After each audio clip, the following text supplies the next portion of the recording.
name's Harold. This is part two of building a reloading bench. If you didn't see part one, well, then maybe you need to go back and watch part one before you watch this one, so you can be, up to the same point, know how we got there. Uh, and before we get into the reloading bench, uh, the last part one, I talked about places I've worked, and I worked for a gas station. I guess I shouldn't say the name of it, but I worked for it when the transmission man owned it. I worked for it when the oil company whose name was on the sign owned it, and I worked for it when the car salesman owned it. And I'm going to tell you about the car salesman because Mr. V was his name, and he had had a car dealer, not not a new car lot, but a used car lot.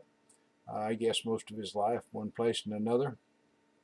And he had a black guy named Junior that worked for him, and he brought Junior with him when he, opened up the gas station. And I liked Junior a lot. He was a guy that was kind of fun to know, and he had a good personality. His problem was he was too popular with the ladies. Uh, one night he had been visiting a lady, and her husband came home while Junior was coming out the front door and shot him one or two times with a shotgun. And I remember going to visit him in the hospital, and he had tubes running out of just about every orifice of his body. But he got over it and retired on a disability. But this story's not about Junior. This story's about Mr. V and the gasoline customer. And Mr. V always wore the nice striped uniform, all starched and crisp, and he never got dirty because he never walked out of the office usually, unless he was going to go to lunch. He would sit in the office with his newspaper propped up, looking at a little stub of a cigar that sometimes he'd light, and most of the time he'd just chew on. And he'd watch what went on. And he had an old buddy. I'll say his name was Mr. B, and he was, of course, a used car salesman too. And they would stand in there, and one would tell a lie, and the other one would top it. So, me being a young guy in high school, I enjoyed listening to these two old guys tell lies. We didn't have a lot of business, so mostly I was standing around getting entertained, which is good because I wasn't getting paid very much. But at least I was being entertained. And I remember there was one particular model of Chevrolet that if you put the nozzle in the gas tank and you let it shut off by itself, it would puke about a coffee cup of gasoline back out of the tank.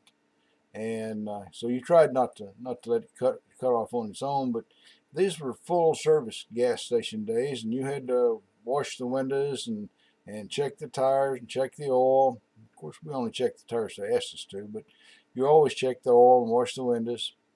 And so I was filling one of these up, and I had to add a quart of oil, and I didn't get back to it before it got full, and it puked out about a cup of gasoline. And the customer wanted me to give him a discount for a gallon, or knock a gallon of gasoline off his bill. And I told him, I said, well, I can't do that. I said, that's not a gallon anyway, and I'm not allowed to knock anything off the bill. And he said, well, who is? And I said, well, Mr. V in there. He's the owner. So he went in the office and he got into it with Mr. V, and in a little bit they both came back out. And Mr. V walked up to the pump, a little short cigar in his mouth. He cranked the numbers back on it, turned the thing back on again, and sprayed gasoline just right out on the driveway. And when it hit a gallon, he stopped. Now I'm telling you, the gasoline was a good 20 foot in every direction was covered with gasoline. And he told the man, he said, well, that's a gallon. And the guy just paid up and left. I guess we were lucky that we didn't set anything on fire, but looking back on it, it was pretty funny. All right, so now then, let's get on, continue with building the workbench. Okay, now I'm going to countersink all these holes so I can get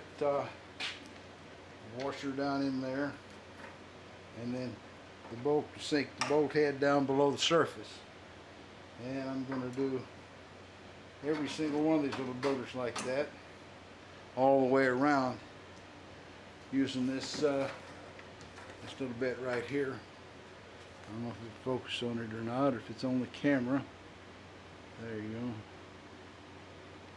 Just right size to fit a washer, 1/4 inch flat washer. I'll do the rest of this off camera. Okay, I've got the braces under the table all bolted down, and it's true those bolts are sticking through there quite a bit, but I'll cut those off with an abrasive wheel on my Dremel tool, and they'll all be flush. It's time now to cut the legs down, notch them down to fit in there, and so I'll be setting up my saw here to cut them, and then we'll come back when I fit one of them in there to see how it looks. Okay, I notched out the first leg, and I've come to the first big miscalculation.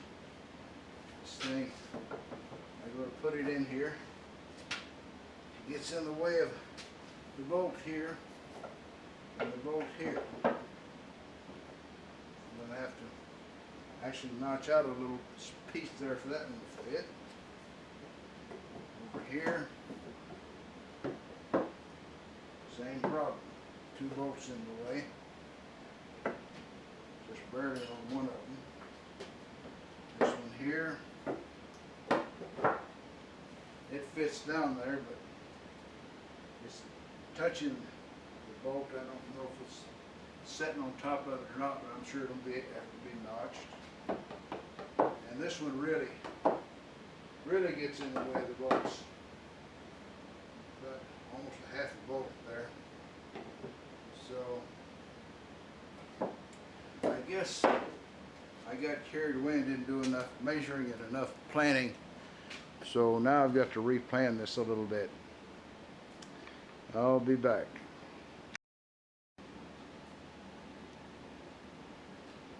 Whoa. I see it just now started. I was about to make bozo move number 2. I was going to cut out those bolts with a relief for the bolts in the wood with a burr, till it dawned on me I've got to cut the bolts off. So I went to get my Dremel tool, and we're going to take that little Dremel and we're going to cut the ends off of the bolts that are in the way.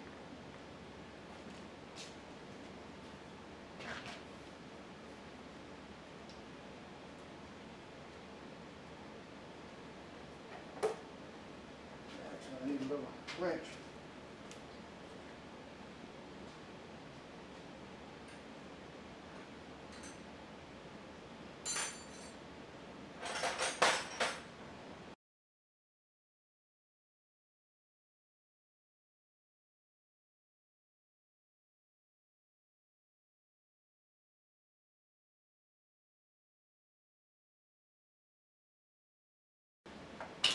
Okay, that could go on for a long time. I'm going to do it off camera, of course, and I hope that I successfully sped through all that. Okay, here we are a couple of days past when I discovered the bolts sticking out. We're going to get in the way of the legs, and I have countersunk all those bolts. I don't know if countersink's the right word for it. I'm sure somebody will tell me I'm wrong. But anyway, they're down below the surface of the wood now, so it doesn't matter where I put the legs, they won't be in the way of the bolts. I guess I should have started out to do that in the first place, but I wasn't planning on making some beautiful piece of furniture. I'm looking to build a strong workbench. And so there you are. It's been a couple of days since I was out here working on it. Yesterday was the last bench rest match of the season at the Tomball Gun Club. And so I went over there to participate in that. Didn't make much of a score, but I had a lot of fun and talked to a lot of nice people. And then I come back today, and in the meantime, somewhere in here, I've got the news that my brother, just older than me, he's got dementia. And here in the past few days, they've put him in a place where they take care of people like that. And I'm feeling a little bit down, you know, from that. Not really in the mood for working, so countersinking all those bolts is taken me all the time I've worked today so far, and I may not do anything else on it today. I may not even be back to work on it until after Thanksgiving. These kind of occurrences, you know, Alzheimer's, dementia, whatever, and all that happens when you finally get to the generation that's next in line for a dirt nap, and that's me and my brothers. So, you know, it's to be expected. It goes with the territory. Okay, we're getting down to the finishing part here. At least finishing up the legs. And I apologize for the bad sound. This camera's got a microphone on it. When I walk away from it, you can't hear me.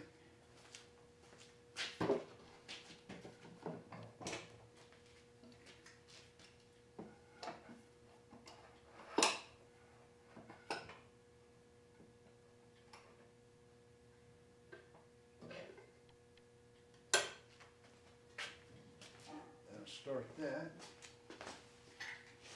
It's always good to unplug your grill when you're changing out bits.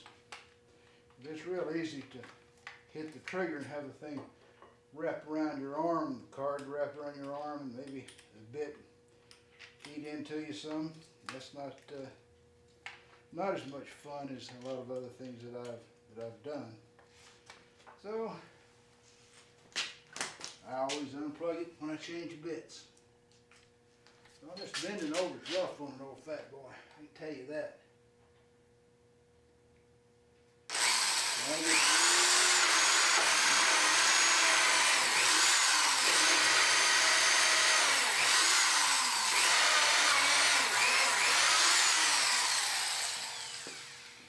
When I get this last leg on here, I'm calling it off for the day. And I guess that'll be it till after Thanksgiving. I'm even out here, my nose is starting to run. I guess it's cooling off and I haven't noticed it yet. But I will shortly, I'm sure.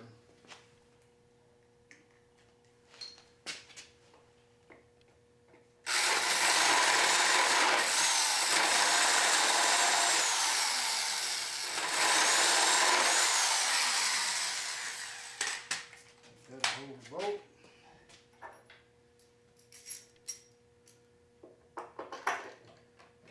We'll get Maxwell's silver hammer here. I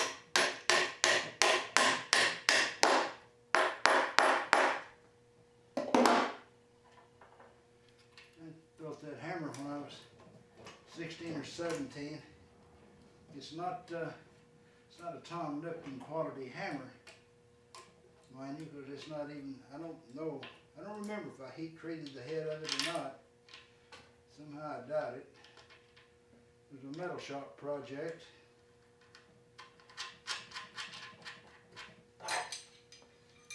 And you know how some of that can go.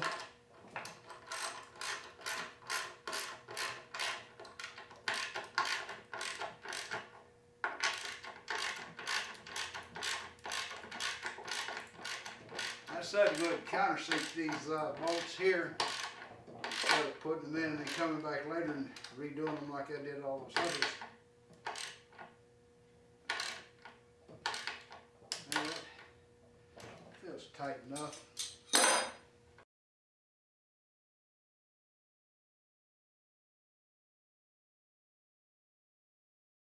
Get it for now.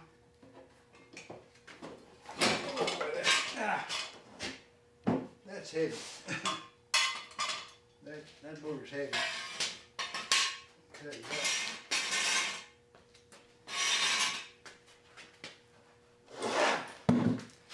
I won't be carrying this upstairs put together. I know that. Too heavy for an old man to drag off. But it's starting to come together.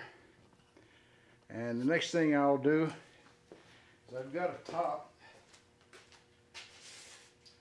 This isn't it, but I've got a piece of birch plywood that I'm going to put on the top here. and it's a little long enough to cut off the other end. And then I'll build me a little fence around it so that this part right here is a little trough to hold all the little odds and ends that fall over out of your way. And it doesn't look like it's going to get by without having leg levelers. I kind of figured from the beginning that I'd have to put leg levelers on it, because one leg looks like looks to me like it's 1/8 of an inch short, or maybe the other three are 1/8 of an inch too long. Well, anyway, I'll see you guys in 2 or 3 days.